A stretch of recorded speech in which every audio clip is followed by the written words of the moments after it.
wabarakatuh. Perkenalkan, nama saya Mira Apriani dari kelas 10 IPS. Saya di sini perwakilan dari Pondok Pesantren Tahfidzul Quran Ibadur Rahman Tasikmalaya. Insyaallah, saya di sini akan mereview tentang Kitab Ta'lim Muta'alim. Kondisi para penuntut ilmu pada zaman sekarang.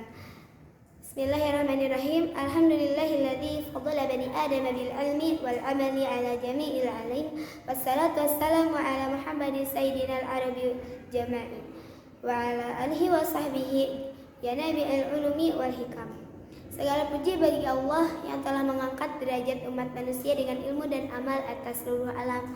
Salawat dan salam semoga tetap terlimpah curahkan kepada Nabi Muhammad SAW, pemimpin seluruh umat manusia, dan semoga pula terlimpah curahkan atas sahabat dan keluarganya. Bismillahirrahmanirrahim. Falamma ra'aitu katsiran min talabil ilmi fi zamanina yajiduna ila al-ilmi wa la yasiluna aw min manafi'ihi wa thamaratihi wa hiya al-amalu bihi wa nashru yuhrimuna lima annahu aqa'u tara'iqahu taraku syara'ita wa kullu aqa'u tariq dalla wa la yanalu al-maqsud qalla aw jalla. Pada prolog, penulis menjelaskan kondisi para penuntut ilmu sejak Syekh Az-Zarnuji menulis kitab tersebut.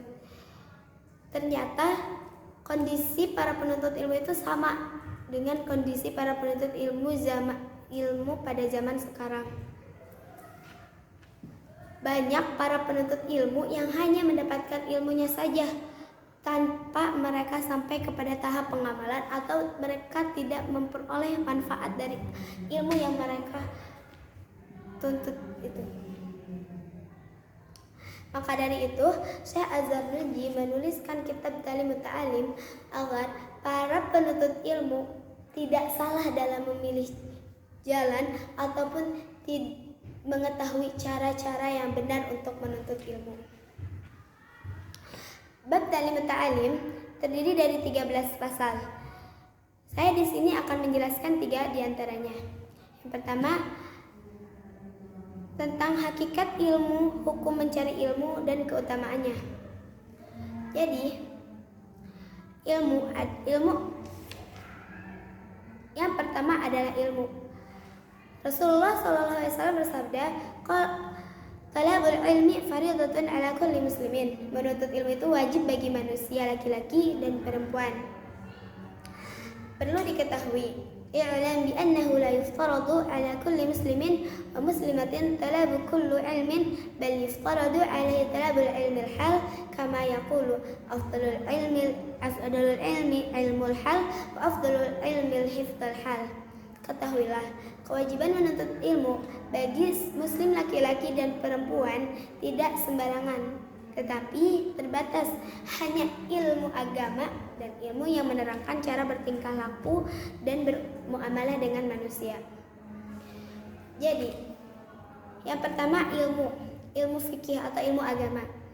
Ilmu yang wajib dipelajari itu adalah ilmu agama. Jadi tidak semua ilmu wajib dipelajari oleh orang muslim. Setiap orang Islam wajib mempelajari ilmu dan mengetahui rukun maupun syarat amal ibadah yang akan dikerjakan untuk memenuhi syarat tersebut. Maka dari itu kita wajib menuntut ilmu agama. Salah satu contoh kita dalam menuntut ilmu agama adalah ketika dalam salat. Penerapan dalam salat. Dalam salat terdapat beberapa cara dan syarat rukun. Maka dari itu, untuk mengetahui syarat-syarat dan rukunnya agar kita terhindar dari kesalahan, maka kita perlu mempelajari ilmu tersebut. Kemudian dalam berjual beli. Ketika berjual beli, banyak sekali masyarakat setempat ketika mereka melakukan aktivitas jual beli, ada salah satu rukun yang mereka tinggalkan. Di antaranya misalnya akad. Mereka selalu meninggalkan akad tersebut, padahal akad merupakan salah satu perkara yang wajib, perkara yang harus memang ada dalam rukun tersebut, tidak boleh ditinggalkan. Ketika ditinggalkan maka jual beli tersebut tidak akan syah menurut syariat Islam. Kemudian agar kita terhindar dari hal yang syubhat, hal yang tidak diketahui kehalalan dan keharamannya. Kemudian keutamaannya. Keutamaan menuntut ilmu. Yang pertama itu Allah meninggikan derajat orang-orang yang berilmu. Kita tidak mempunyai sifat-sifat penyakit hati. Kita akan terhindar dari sifat-sifat tersebut ketika kita sudah mengetahui ilmu agama yang dalam. Kemudian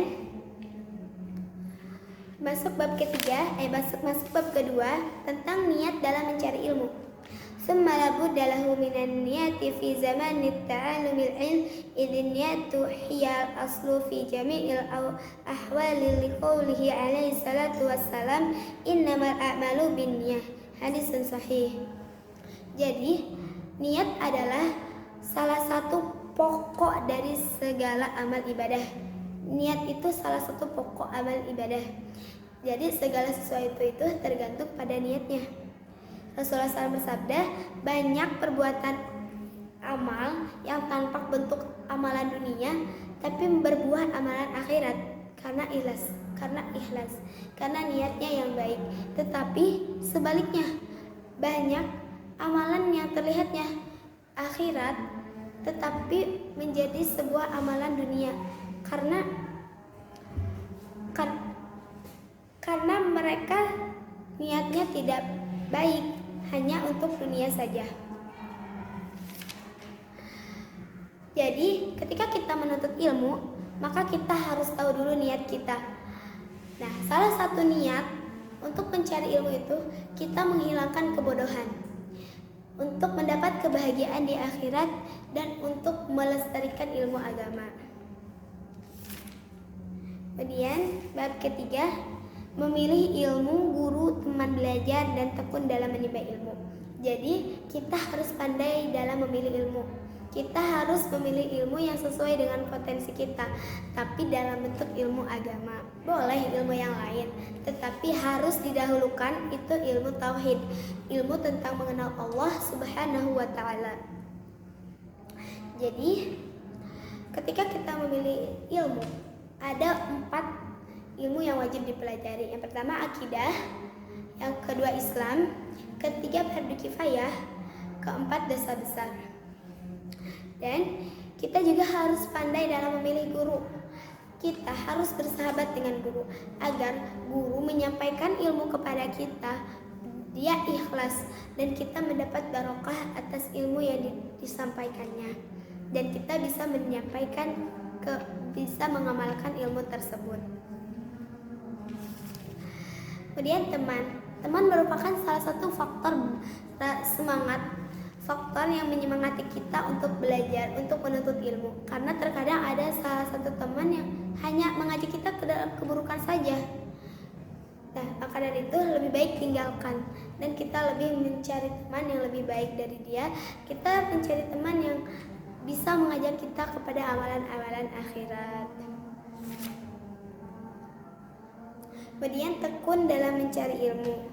Kita harus tekun dalam mencari ilmu, harus ikhlas, harus sabar. Dan mencari ilmu itu tidak cuma 1 tahun, 2 tahun, 6 tahun, tapi menuntut ilmu itu wajib, harus selama-lamanya kita cari. Karena menuntut ilmu itu adalah suatu kebutuhan yang harus kita cari, harus kita gali. Karena semakin kita memperdalam ilmu, maka kita akan semakin merasa bodoh. Maka dari itu, teman-teman sekalian, mari kita belajar ta'lim agar ketika kita belajar ataupun ketika kita mencari ilmu yang kita dapatkan bisa bermanfaat, dan semoga apa yang kita dapat bisa menjadi amalan akhirat, dan kita tidak salah dalam memilih jalan. Mungkin sekian review kitab ta'lim yang dapat saya sampaikan. Kurang lebihnya mohon maaf. Wassalamualaikum warahmatullahi wabarakatuh.